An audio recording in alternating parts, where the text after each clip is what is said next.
Good evening, everyone. Welcome. Hello. We're so glad that you're here. We're going to give a few more moments to get everyone logged in. Rosalind, it's so good to see you. If everyone wants to go ahead and type their name, class year, and where they're zooming in from in the chat, we'd love to say hello and good evening to you all. Good evening, everyone.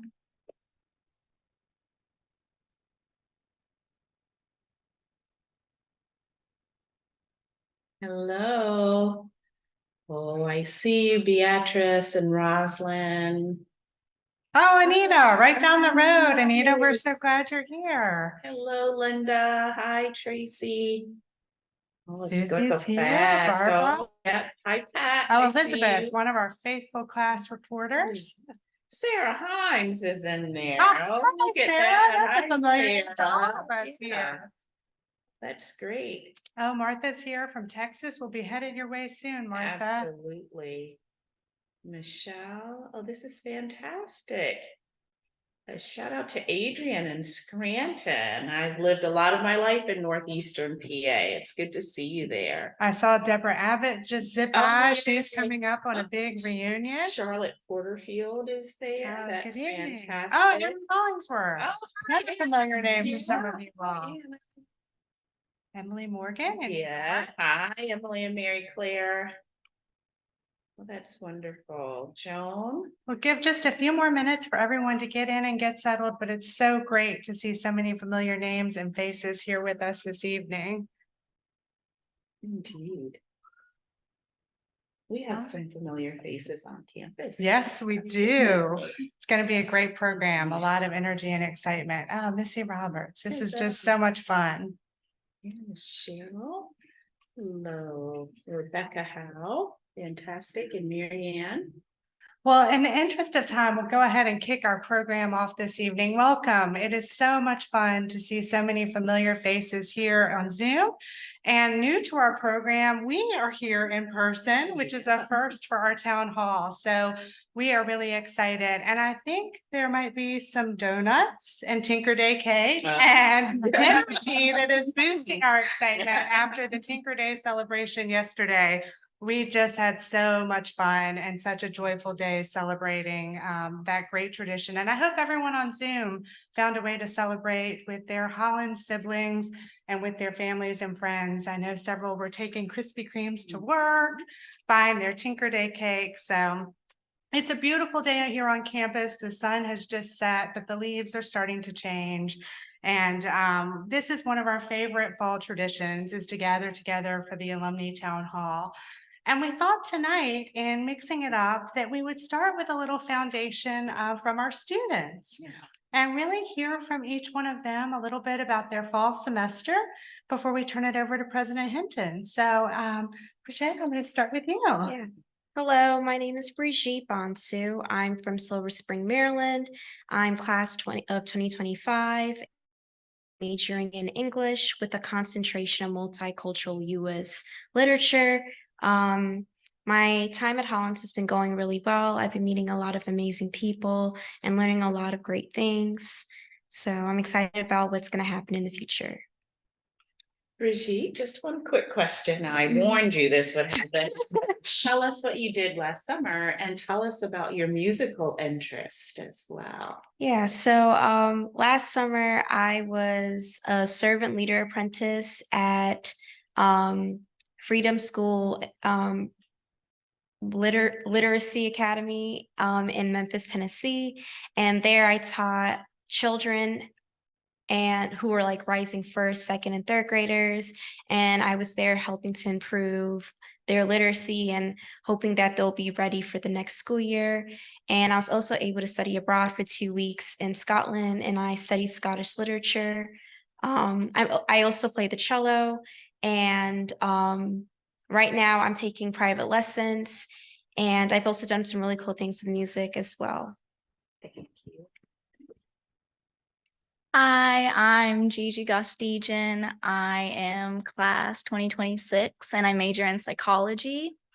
I'm from Hermosa Beach, California. I'm also part of the Hollins varsity riding program, and I'm intermediate jump over fences and open flat. This semester's been going really well. I'm really enjoying being back at Hollins for my second year. Tinker Day, it was my first year doing Tinker Day, so that was really, really fun to climb the mountain and everything. Last year I was at a horse show, so I couldn't attend it. So it was really, really fun to experience that tradition. Gigi, who did you bring with you to Hollins this year? I brought my horse Ferdinand, and I love my man. It's really nice having him here. And Ferdinand's a cutie pie. That's hot. Hi, I'm Naomi Gakusi. I'm a senior graduating in December. I'm double majoring in environmental studies and public health. I'm from Kigali, Rwanda, a small country in East Africa. Yeah, that's about it. Oh, Naomi. So tell us what you're majoring in and some of the fun things you've done in your major. Yeah, so I'm so fortunate to double major in environmental studies and public health, and they go hand in hand together. So I'm getting to work on one research project in hand washing with Dr. Bujalo. He's the head of the public health department, and so we sent out a survey over this semester to students asking them how their hand washing practices have changed since COVID and now. So how were they before the pandemic, during the pandemic, and kind of now that we're after. And it's really, really cool getting to do that project. And I've worked also with Professor Renee Godard and Dr. Kayla Thorne on a different project. And this one was more global. So we went to Ecuador in January with Professor Renee for J-term, and we surveyed people there. And we sent home to students also the same survey here in the US. And then I got to go home in Rwanda in December. And then my friend Jacqueline got to go to France over J-term. And so all these surveys globally, we put them together and saw how people think differently. And it's just been so, so cool doing all these types of fun projects in these two departments. Thank you. Thank you all so much. Well, please join me, those of us on Zoom, in thanking the students for sharing and laying a great foundation for our program tonight. I'm just going to quickly do a little technical flip so that we can enjoy our remarks from President Hinton. Thanks so much for being here with us tonight. And I'm going to step out of the way. I am happy to be with you this evening, and I trust it comes as no big surprise that we are so happy on campus right now. I see a few folks putting into the chat that we have amazing young women here at Hollins, and that is absolutely the case. And you just had the opportunity to hear from several of them. And so you can certainly see where the joy at Hollins emanates from. Our students do just amazing things. And so I am so grateful to be here this evening. We just need to do one quick tech check and make sure, does the PowerPoint look okay on the slide? Okay. Well, friends, welcome. We are so fortunate to have this opportunity to be with you this evening and to share some of the really amazing things happening at Hollins right now. So I'm going to share just a couple of quick campus updates. I'll share really exciting news about our strategic plan. I'll do an update on a comprehensive campaign that's on the horizon. And all of this together will give you a very clear sense of where Hollins is headed. And I think if you were able to hear our students and think about the things they said, you know that our mission is more vibrant than ever here at Hollins. As you can see, we have students from around the world, around this country, who are each thriving in their own way. And so I want you to hold that in your hearts as we go through the next several slides. And then we'll leave plenty of time for conversation at the end of our time together. Now, I would be absolutely remiss if I didn't start with a little conversation about yesterday, which was in fact Tinker Day. So this is a photo of our first year students as they were preparing to sing their songs. We do the songs on the front steps of Maine now. And as you can see, on a chilly morning, students were ready. Students continue to dress in extraordinary costumes, but the beauty and joy of our students shine through every costume that you will find. This next shot is a photo of us as we were preparing to leave campus to hike up Tinker Mountain. And as you can see, we had quite an extraordinary crowd with us yesterday. I particularly wanted to include this photo of Israela Friedline, who is our Student Government Association president and an extraordinary young woman. And she was a Seuss character yesterday. And then I thought it would bring back many, many memories for each of you to see us at the top of Tinker Mountain after a long climb. It was an extraordinary day. And I trust that you know that each and every one of you were in our hearts and with our spirits as we summited the mountain, had wonderful chicken and tinker cake, and then performed skits. A big congratulations to the senior class, which took the Golden Donut, which is the award given for the best skit. So it was an extraordinary day. Thanks to all of you who've hosted your own Tinker Day parties. We are truly grateful. So we began this conversation this evening with some words from our students, and certainly our students ground us in who we are at Hollins. And I'm certain that you could hear fond remembrances of your own time here at Hollins as they spoke about writing or doing research. The other thing that serves as a foundation for our work at Hollins is our mission statement, of course. As you know from the most recent Alumnae magazine, the Board of Trustees voted to update our mission statement in May of 2023. And our mission statement is as relevant and as has as deep resonance as ever. It says that Hollins is dedicated to academic excellence, creativity, belonging, and preparing students for lives of purpose. We provide an outstanding and academically rigorous undergraduate liberal arts education for women and entrepreneurial and integrative graduate programs for all in a gender inclusive environment. I think the most important part is this final line that says, we lift our eyes, levavi oculos, to create a just future, even as we build on our past. I say that last line is so important because that's the line that tethers us over 181 years. We have always lifted our eyes to the future, and we do that in community. We do that through our outstanding liberal arts education. We do that through the generations that come after us, as evidenced by the 3 young women who are with us today. I'm delighted to share with you that we welcomed 192 first-year, first-time students to campus in August. They're a tremendous class of students.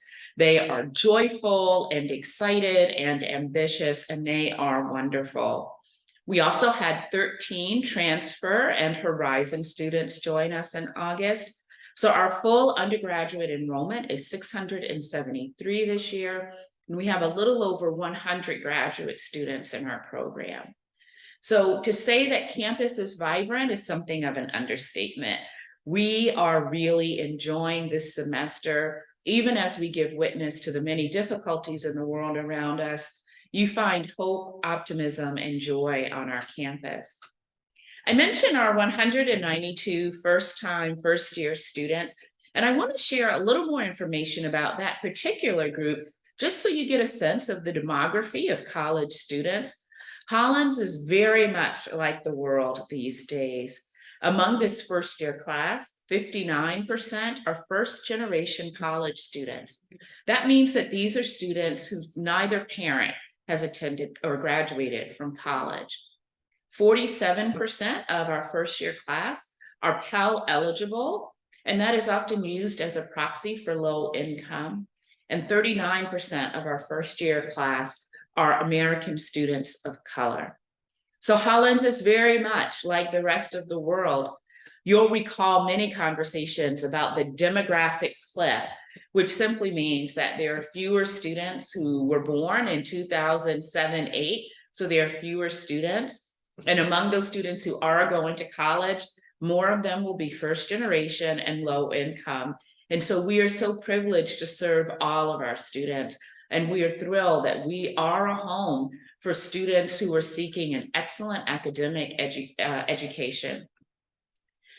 You've heard me talk a lot about our Hollins Opportunity for Promise Through Education, or our Hope Scholars program. We welcomed in 36 Hope Scholars this year, and we are thrilled. You'll recall that Hope Scholars are students, first-time students who live within a 40-mile radius of Hollins and who have a family income of less than $50,000.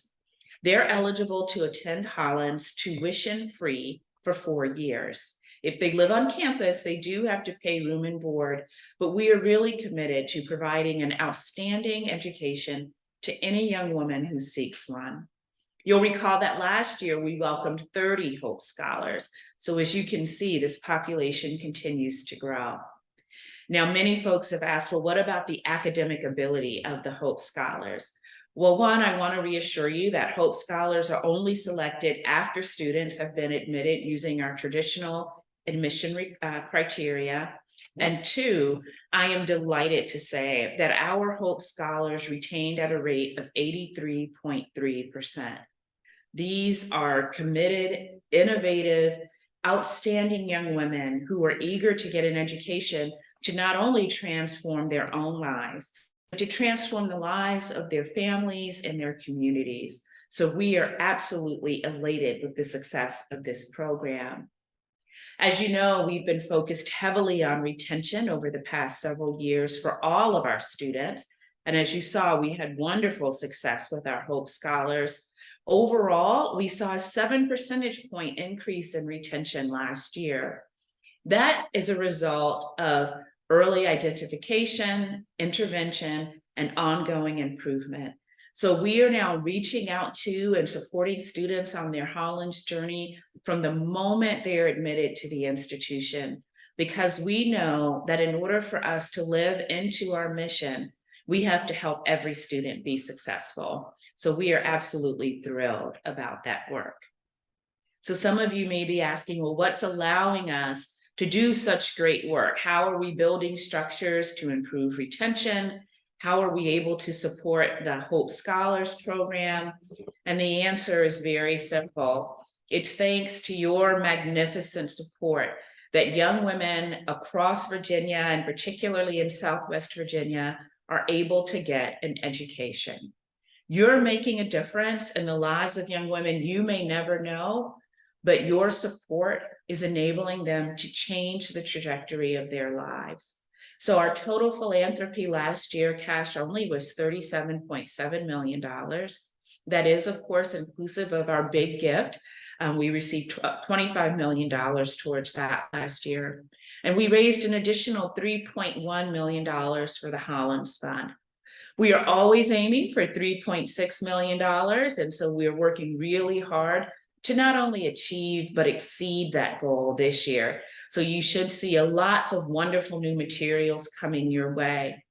It's important to keep in mind that the Hollins Fund, those are operating dollars. So it allows many of the things that you heard our students talk about to take place on campus. But here's a wonderful surprise. Thanks to all of you and our many alumni, donors, and friends of Hollins, our endowment as of June 30, 2023 was $253 million.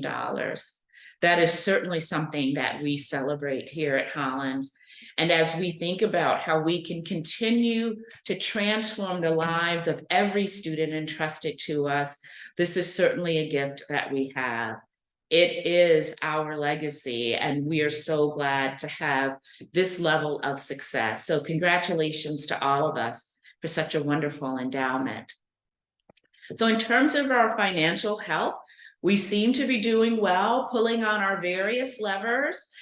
Sometimes I call it a little bit like a game of whack-a-mole. We'll pull one lever like endowment and it's firing on all cylinders, but then enrollment will come in a little under where we need it to be. And so my hope is that we get to 225 students first year full-time very, very soon.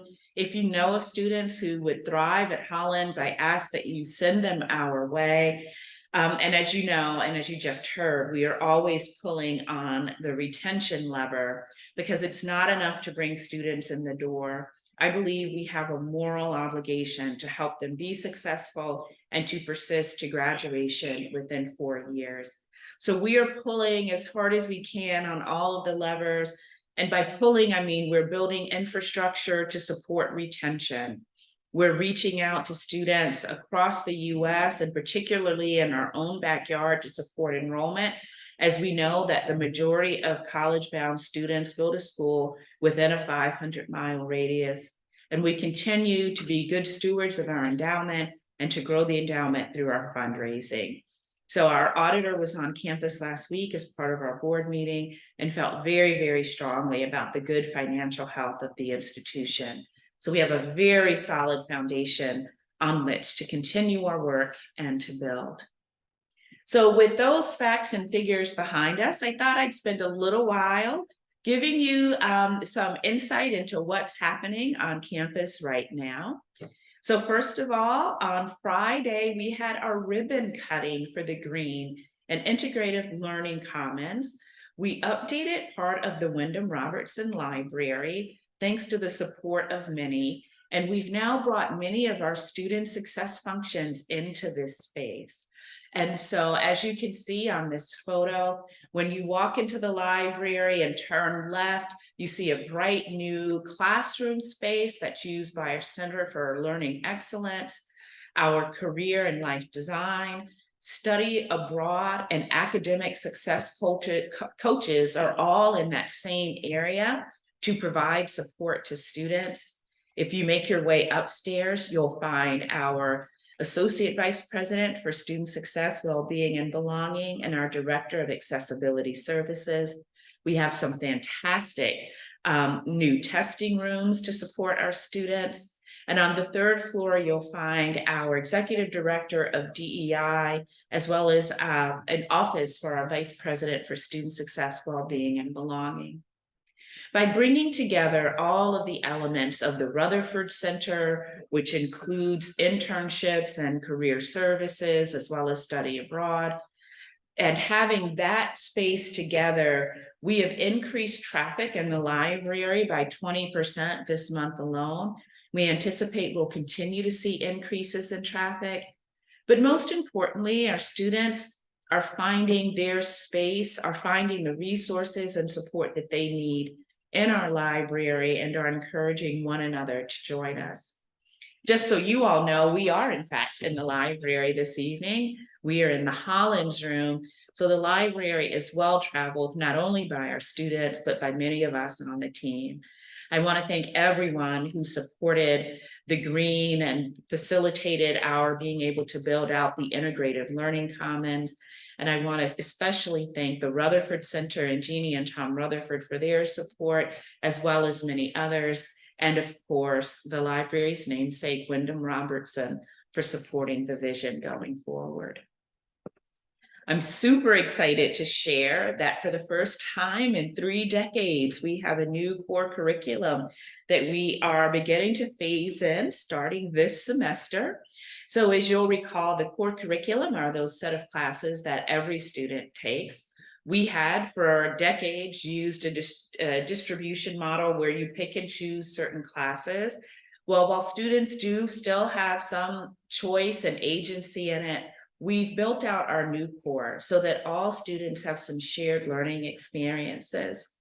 For example, this year, all first-year students will take a course on communication and collaboration in J-term to help build some of those skills that are so essential to go out and be successful in the workforce, and skills that enable you to thrive on campus as well.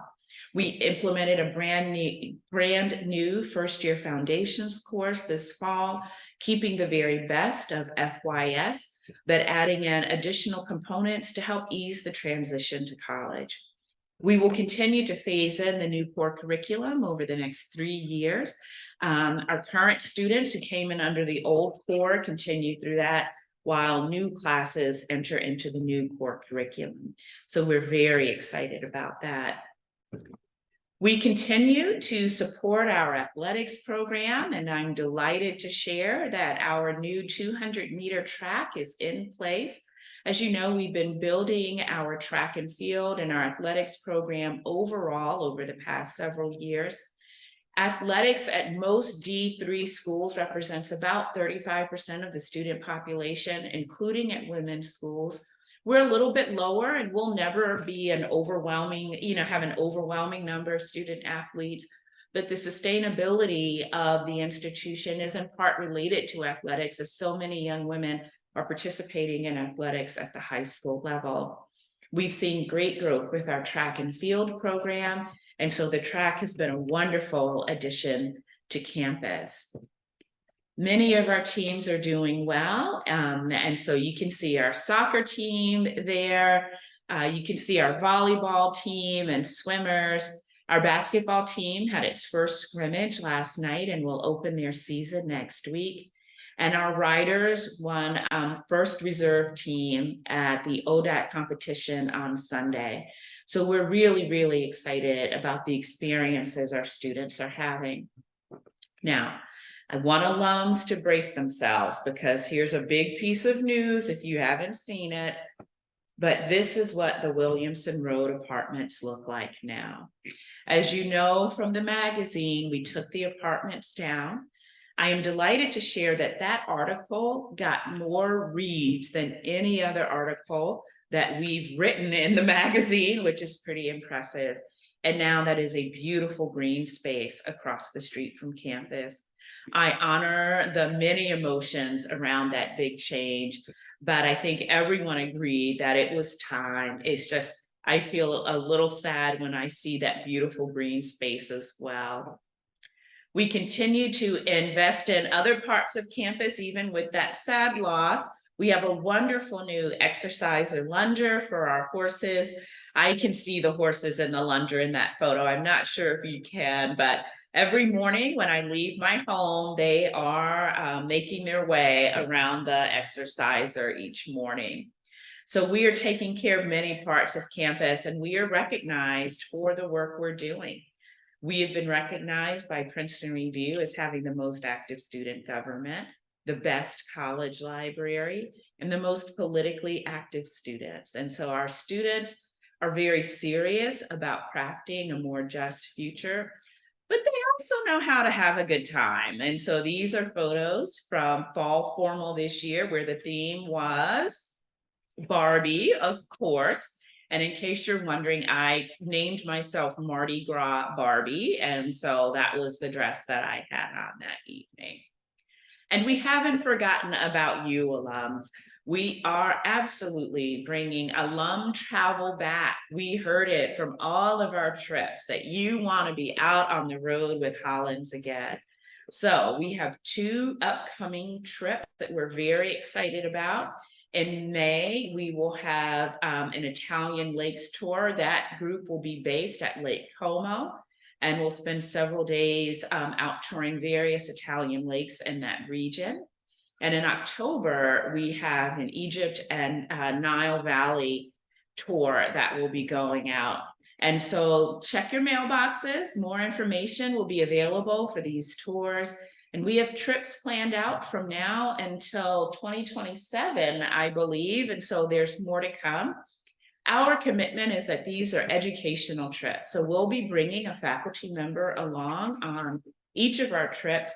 And I'm delighted to share that our Italian Lake trips will include Associate Professor of History of Art, Elise Schweitzer, who's also our faculty chair, and it's going to be a great trip. So check your email, check your snail mail, it's on its way to you. So those are just a few updates from here on campus. I'm delighted to share all of that information with you, but I am super excited to tell you about the Hollins University Strategic Plan. So I'm going to give you a little bit of background, and then I'm going to share news hot off the presses from here in Roanoke. So buckle up, because this is really fun, and I am just super excited about it. So as you know, we've been working on a new strategic plan over the past 18 months. And our goal has always been to build a bold, sustainable, and measurable strategic plan.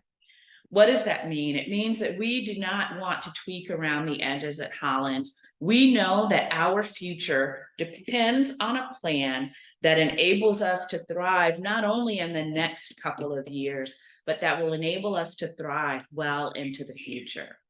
Now, some of you have seen this next slide before, but I think it's important that we keep what I'm about to share in mind as we think about the future of our beloved Hollins. So in the year 2000, there were 63 colleges for women. Now, I know we often hear about how in the 60s there were 250 colleges for women, but I think people were a little tired of that particular stat, and it didn't have the resonance that we really needed it to. So in 2000, there were 63 colleges for women. This year, there are 31 colleges for women in the United States. Our future really depends on a bold strategic plan. And we took that to heart. We really dug in at Hollins and took the time that we needed to build a plan that would sustain our institution well into the future. So it's not a process that we rushed by any stretch of the imagination. We began planning in August of 2022 with our State of the University, that's SOTU, with our State of the University address. We launched the process. We held 38 planning sessions on campus and off campus. We talked with many of you during the planning process. In February, our board identified 3 focus areas, or what we're calling gears, to focus on, and I'll show you those in just a moment. And then over the spring and summer, our on-campus strategic planning teams worked diligently, including participating in 2 retreats to build out the strategic plan. When we came back to campus for the State of the University in 2023, we heard updates from each of the teams. And then we held a number of sessions in September and October to make sure we were getting all of the necessary feedback to come up with a plan that was bold and that would sustain Hollins for another 181 years. We also conducted a community survey and got lots of feedback from the community about what they wanted to see in the plan. And just last Friday, we presented the plan to the Hollins University Board of Trustees, but I don't want to spoil my surprise. So let's go to this. And let me just say as an aside, if you hear screaming behind me, we're all okay. There is a haunted house out on the chapel lawn and students are having a blast. So I don't know if you can hear that, but just in case you can, I don't want you to be alarmed. They're having great fun out there. So the strategic plan gears were focused on 3 areas: academic excellence, which is of course the heart of the university; access, which is essential as we look towards the future and maintain strong enrollment; and wellness or well-being, which again just speaks to the fact that we want all of our students to be able to thrive. Linda, I want to say flourishing is another way that we can describe that. I know Linda loves flourishing, and I think that is a beautiful, beautiful way of thinking about it. We put together 3 strategic planning teams here on campus. Cabinet members were the leads for the team, but the names that you see on those screens are a wonderful array of faculty and staff.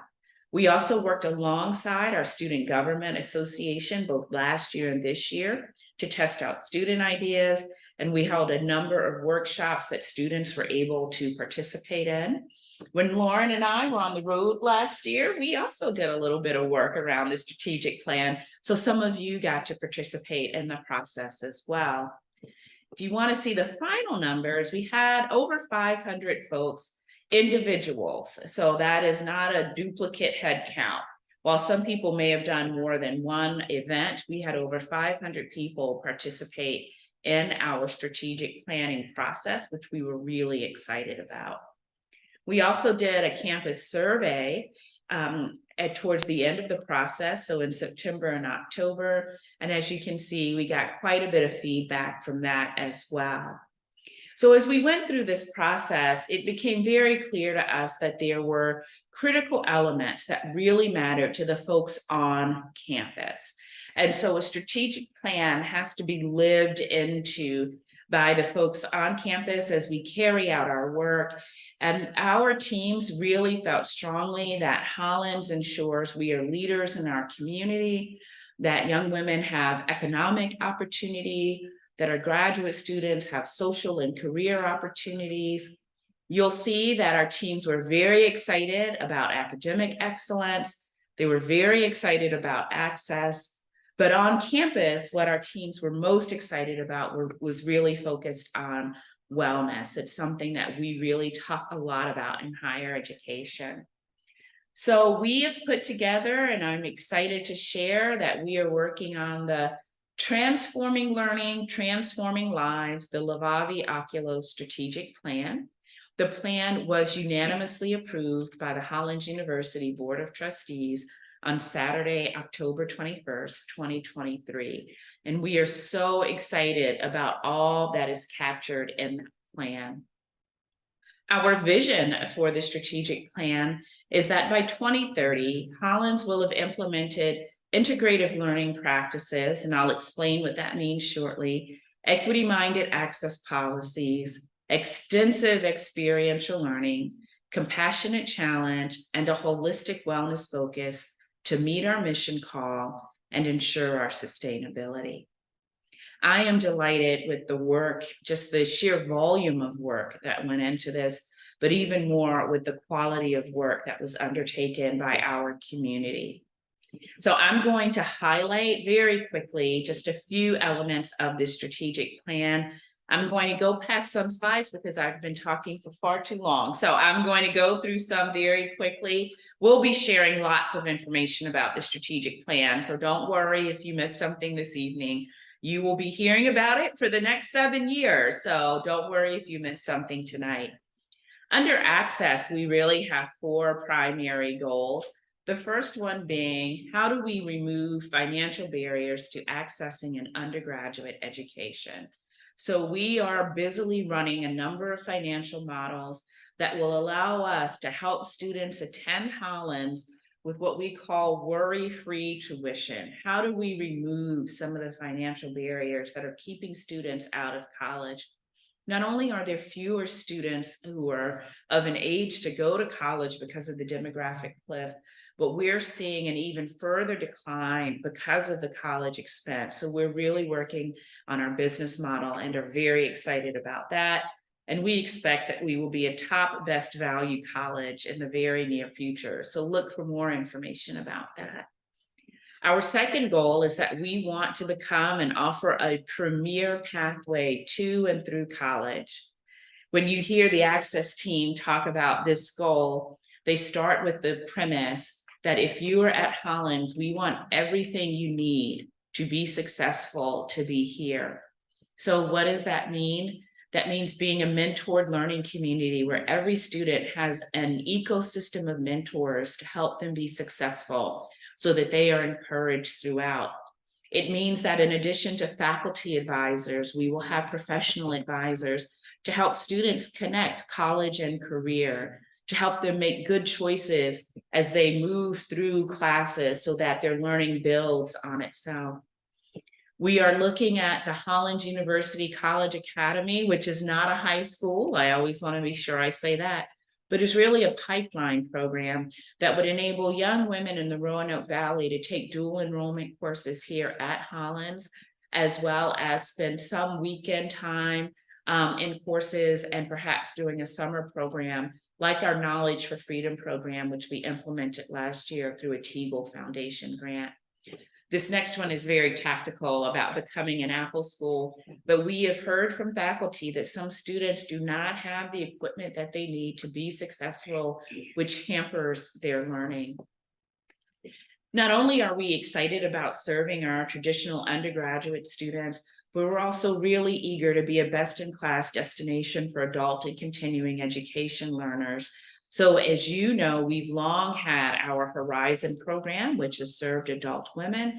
We want to increase that pipeline. And because the Commonwealth of Virginia has the highest per capita number of military veterans, we want to look at what would it mean if we were able to provide perhaps online a forum for military women to pursue their degree or complete their degree through Hollins University.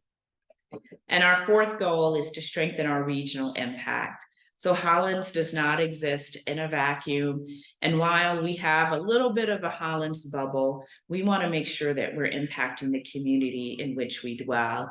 So we are really eagerly building pipeline programs and partnering with community-based organizations. We've done exceptional work around this over the past couple of years through our Imagination campaign and expect to continue that work with our strategic plan. So that's how a student would get into Hollins, is through our access work. Next, I want to talk a little bit about academic excellence. Now, as you might imagine, academic excellence is the heftiest part of the strategic plan. So I really had to pick and choose which slides to share this evening. When you look at a copy of the strategic plan, once we begin to push that out, you'll be able to go through all of the various components. But I will share all three of the goals, and then I'm going to just share select objectives as we go through this portion of the plan. Yeah, I think you would all share my great pride in our provost, our vice president for graduate and continuing studies, and our faculty chair for the extraordinary work that they've done in this area. So academic excellence has three significant goals that they are moving forward: academic renewal and interdisciplinary integration, transformative learning to advance social mobility, and a humane workplace for thriving. So in our academic excellence strategic plan, or component of the strategic plan, you'll find a number of different objectives under each of these goals, and I'm just going to give you a couple to highlight. So under our academic renewal and interdisciplinary integration, we're really looking at how we can move away from siloed learning and discrete academic disciplines to really privileging an interdisciplinary academic structure. And that academic structure would be infused with leadership. So the BLI would be something that all students would participate in. BLI, of course, is the Baton Leadership Institute, and it would also be infused with a sense of interdisciplinarity and transdisciplinarity. We would, within this tactic, reimagine our academic calendar so that it better serves the variety of students. We know from all manner of research that the current academic structure of 13 to 15 weeks, it does not work as well for students given how they learn and the role of technology. So we're really excited about that. We're also thinking about, under our graduate and continuing studies program, establishing a Margaret Wise Brown Museum of Children's Literature and Center for the Development of the Whole Child. This matters for a number of reasons. It allows us to really lean into our long and storied history with children's literature and illustration. It provides a resource for Southwest Virginia that would generate revenue for Hollins University. And it certainly helps us build the pipeline. We know that early childhood education is one of the key areas we will need to attend to nationally over the next several years, and this would put us at the forefront of that. I mentioned already briefly, as we think about transforming learning, but really looking at an alternative calendar system in concert with the redesign of the academic structure, which we're very excited about. And likewise, we're looking at alternative pathways for undergraduate and graduate degree completion. What we mean by this is, how do we provide students with the opportunity to earn certificates at each stage of their learning? And how do we provide an opportunity that if a student stops out, so they have a medical emergency, a family emergency, and they have to leave, is there a way that we could provide them with an associate degree as they stop out, so they can then return when they are able to continue their bachelor's degree? We are also focused on a humane workplace and are reimagining our faculty governance and service. And we are looking at compensation for our faculty and our staff, which is really exciting for us. The final gear, as you know, is focused on wellness or flourishing. And really, this is based on extensive research about the importance of an integrated ecosystem across the 9 dimensions of wellness. So whether it's financial wellness, technological wellness, which is a big deal, physical, spiritual, emotional, flourishing, we want to make certain that we are thinking about that. And there are 4 goals under this area. So it's really looking at providing the facilities needed so that students, faculty, staff, and our community can engage in activities that support flourishing, resilience coaching, nutrition counseling, all manner of support, health and counseling would all be contained in this area as well. We are looking at how we can leverage our location in order to create a vibrant outdoor program. So many of you are familiar with the Hollins Outdoor Program led by John Guy Owens.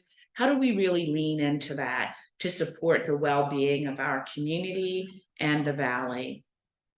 We are looking to update campus facilities, and what that means at its heart is that we are eager to air condition West. And so we are finally realized that we have to do that. And in fact, until we do that, there are some academic programs that we simply are unable to move forward because they require summer housing. Our summer housing right now is dedicated to our graduate programs. And so we really have to bring West online 12 months a year to fully live into some of the goals in academic excellence. And then we are looking at bringing in our equine studies program for both wellness, curricular, and co-curricular opportunities. And so we're super excited about that. And in fact, have already started and begun piloting an equine therapy program, which is a partnership between the folks at the barn and our health and counseling office. That's a lot that we've shared so far. So I'm going to ask folks who are able to work in the chat and maybe respond to some of the 42 comments there to take a stab at that, because I have another really exciting piece that I want to share, and I only have about 4 minutes to share it. So here's the next big thing. The board unanimously and enthusiastically approved the strategic plan, but they also approved something else on Saturday. We have, over the past, actually since 2021, been thinking about our next big campaign. And so this year, we really launched a campaign planning study where we began to think about the case for support for a campaign. We had interviewed or surveyed over 12,000 people. We completed 36 external interviews, and we got wonderful findings from our community, including so many of you on this call, about what we need to do if we're thinking about a campaign. In fact, we were able to get over 1,600 folks participating in the campaign planning study. So we're super excited about that. And we tested the same gears that you've heard about. We tested academic excellence, access and wellness, and we tested an amount, which is $250 million. It was a lot of work to put this campaign together. And I am delighted to say that our fundraising consultants that we work with recommend that we move forward with a campaign that responds to the institutional need with a working goal of $250 million over the course of a 7-year effort. I am so grateful to the people whose names you see on the screen right now, because they were our partners as we reached this resolution. They gave their time and feedback and wisdom to help us come up with a plan. And I am truly, truly excited to share with you that we are undertaking a $250 million, that's our working goal, campaign, and it will be called Transforming Learning, Transforming Lives, the Levavi Oculos Comprehensive Campaign. Hollins must do this. We must do this for the 3 young women that you had an opportunity to see earlier. We must do this to support our strategic plan. And we must do this to make our beloved Hollins sustainable for another 181 years.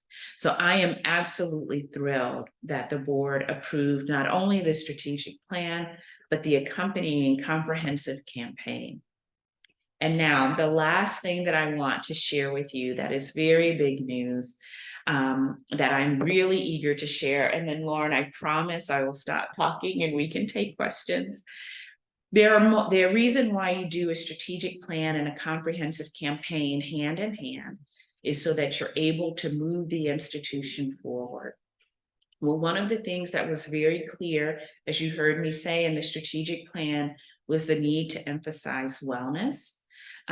We don't build a lot of new things here at Hollins. And so even when we think about a wellness center, we're not thinking about something new. We're really thinking about how we can amend what we have. Now, if several of you will think back with me, you'll remember that we have worked on our space and reconciling our past as we thrive into the future. And so our current gym doesn't have a name. We call it the old gym. And we are really excited that one of our early activities in the Transforming Learning, Transforming Lives strategic plan will be adding on to our current old gym to create a new holistic wellness center. And our goal is to name the center after Cynthia L. Hale, class of 1975. Few people represent wellness in the way that Cynthia Hale does, and we are so excited to move this forward with the full and enthusiastic endorsement of the Hollins University Board of Trustees. So, with all of that said, we began with Tinker Day, so I'm going to end with Tinker Day. A big thanks to all of you for the kind words that you shared about our latest Tinker Day movie, and to each and every one of you, Lavavi Oculos. Lauren, come back and join me. Thank you. Wow, lots of energy and excitement here on campus. Thank you so Absolutely. much for that Absolutely. rich update. Yeah, happy to. Wow, we had a few questions come in advance, but and we'll turn, if you all have questions, please put them in the Q&A. We'll monitor those. Lots of enthusiasm in the chat. So thank you, everyone. One of the questions was actually about your Tinker Day video. Oh.